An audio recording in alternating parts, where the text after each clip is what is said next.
butter, then add the peanut butter and the icing sugar.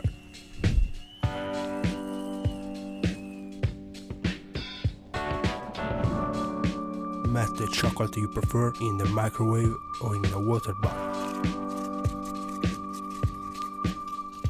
Place the cups in a baking tray and a teaspoon of chocolate in the cups.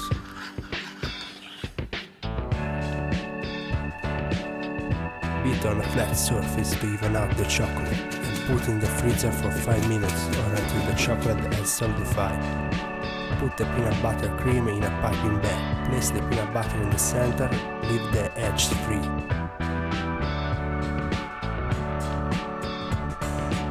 Cover with another teaspoon of chocolate. And beat to level the surface. Refrigerate until the chocolate becomes solid and that's it. È buono? Sì, buonissimo. Thanks for watching the video. If you like it, leave a like, subscribe and click on the bell to stay updated with the next recipes. Watch another epic episode of Cooking Around and stay hungry.